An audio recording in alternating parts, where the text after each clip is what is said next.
Hey guys, I thought I'd share a little side thing that happens in the hospital. It is 3 a.m. and my pump has managed to freak out, and so now we are having to find a new one. And we are also getting ready to change out my feeding tube bag and stuff because it is empty. This is just kind of one of the many times that you don't really get much sleep while you're in the hospital. Oh, and my feeding tube came unhooked and has leaked all over my pants. So yeah, exciting 3 a.m. here at the hospital. Do this for me. Just pull it all out front for me so I can see it. Morning, guys. So it is almost 7 in the morning. I've been up since about 3, and I went to bed around 10:30. It's been a long last few hours. My tube feed bag ran out, so we had to have another one brought up from a different floor. My vancomycin dose didn't infuse, so it ended up finally, we got it fixed about 4 hours later, and that was around 3 o'clock this morning when it was due at 10 p.m. Then of course that set my Benadryl off, so we've had to call and get extra doses and switch some things around so that I can get Benadryl. And now my Zosyn is going. I've gotten my 5 o'clock morning meds, and I have gotten a dose of Finnegan since starting the vanc. And yeah, so that is kind of the start to my day. I got the question, how does a hospital day compare to a regular day at home? So I kind of thought I would show you guys that today. So the next things I'm about to do are, I'm going to take my Injepta, I am going to get my NAC dissolving, and I'm going to do my coronet. By then, it'll be time for the nurses to come in for shift change. And then respiratory should be in shortly following that. So, I will update you guys in a little bit. And good morning. It is Feeding Tube Awareness Week. All this week I'm going to be giving little bits of information about my feeding tube and my formula and my pump and all that. So every day I'll have just a little bit more. And what better way to start out Feeding Tube Awareness Week other than ripping it out, having it replaced, and having weight gain problems. So I hope you guys learn a lot this week. Thanks. Right now I am doing my vest treatment, and I just got some Compazine, and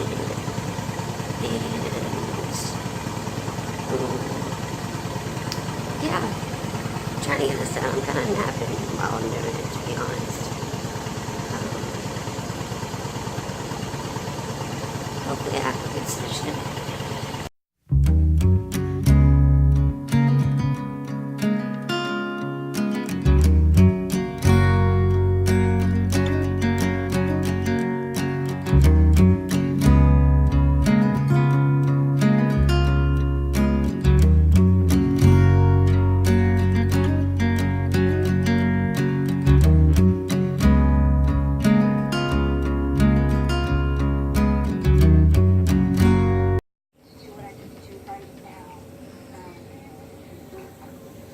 So I had PFTs. Hey, PFTs. I feel like that number never never matches how I feel. It certainly doesn't match the hard work that I put into my health. It's just so frustrating that I work so hard every single day, and I feel like my life has to revolve around everything about my health. And then I still get crappy freaking numbers. They're just crap. They're always crap. I don't even really need to have this on. I have it for days. But I've been wearing it thinking that, you know, it just help my lungs out. I've been doing everything I can to just help my lungs out. And it just seems like it doesn't matter what I do. That stupid freaking number never changes. I mean, I know that's not true. It's changed a little, but it's certainly not at least where I think it should be.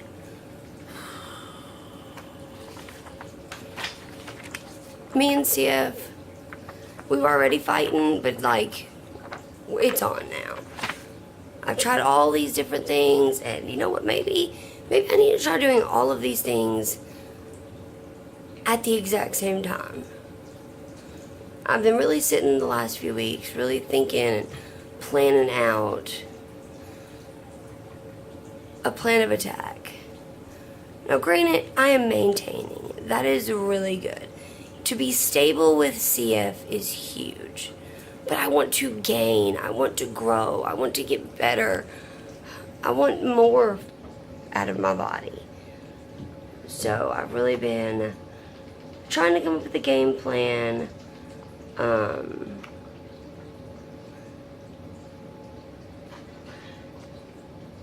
To find some way to get my numbers up. I'm not ready for transplant. I'm not ready to take a chance on having to say bye to my kids. And I'm not ready to say goodbye to my lungs. I'm not ready. So, I have to fight. That's what I have to do. And I have to find the most effective way to do that. I'm looking every day. Every day I read one more article and one more news journal and one more medical journal and one more of this and one more of that. Something. And so now I'm about to do a different plan of attack and really kick this disease in the teeth. Maybe the secret is not each one of the things I've been doing, but maybe it's combining them all together to one powerful thing. So,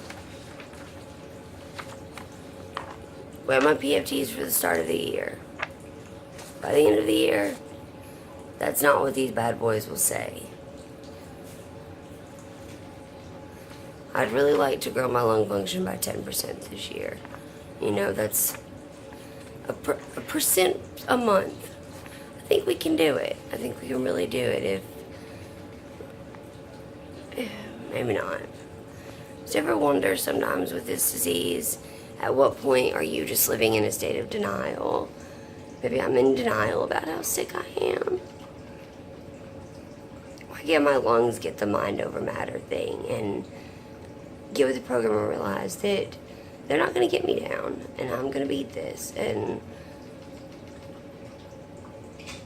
damn it, I'm not going to let this illness take me down. Now I need to call my mama so she can make me feel better. So, yeah.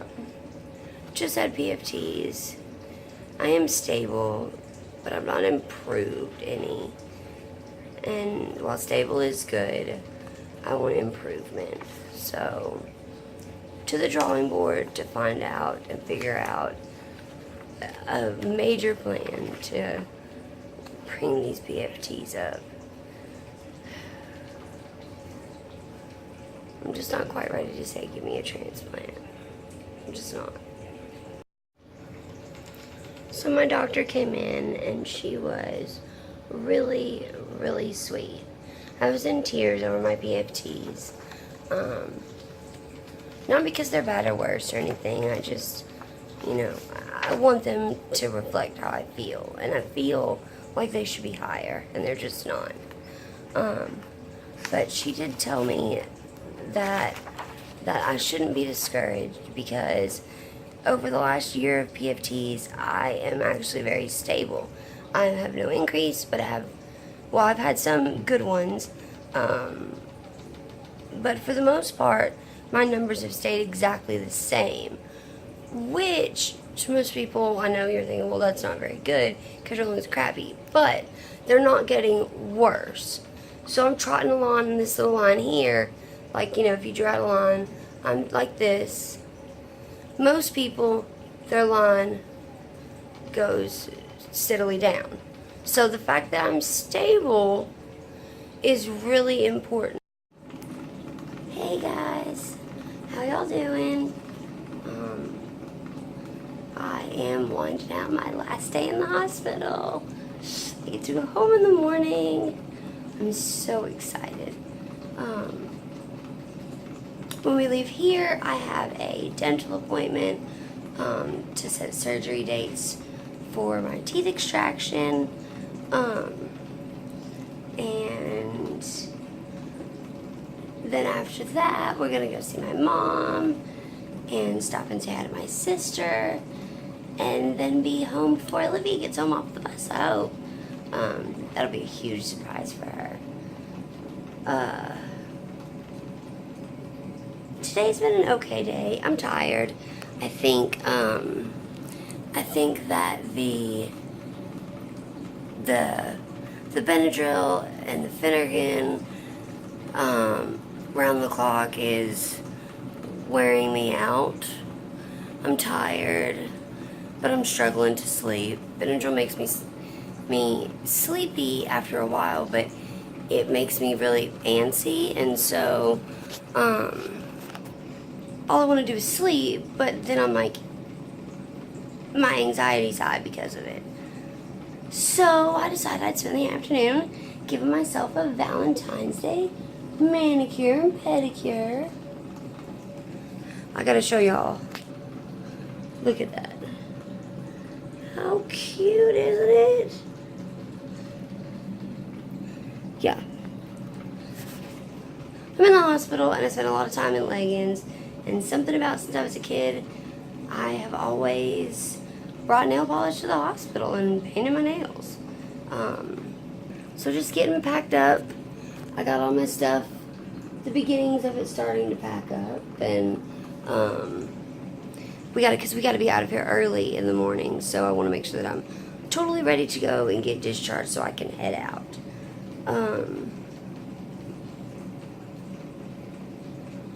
But yeah, that's really kind of,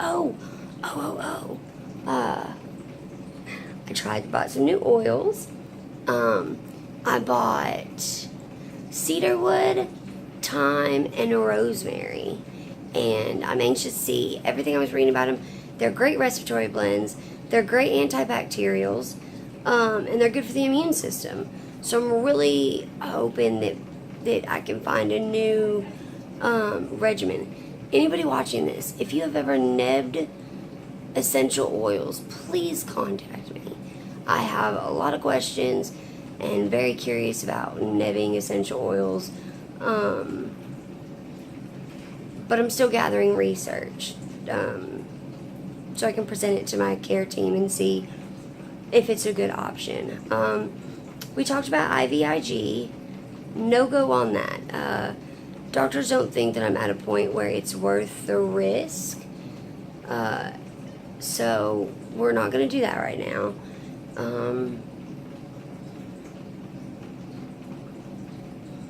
Yeah, I mean, that's kind of it. So I guess I'm going to go and eat some dinner. Uh-oh. Drum roll. What is it? Dun, dun, dun. Well, maybe I won't eat dinner. But yeah. Well, I guess thanks for watching, and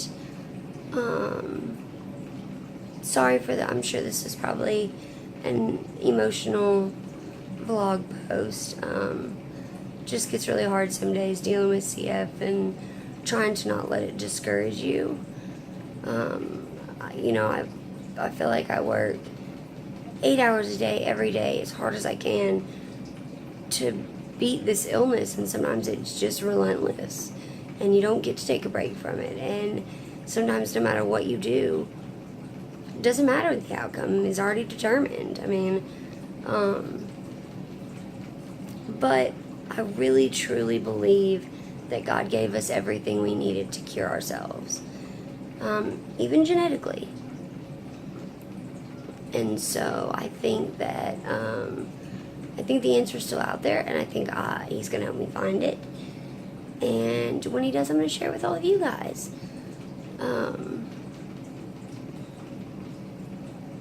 So, yeah.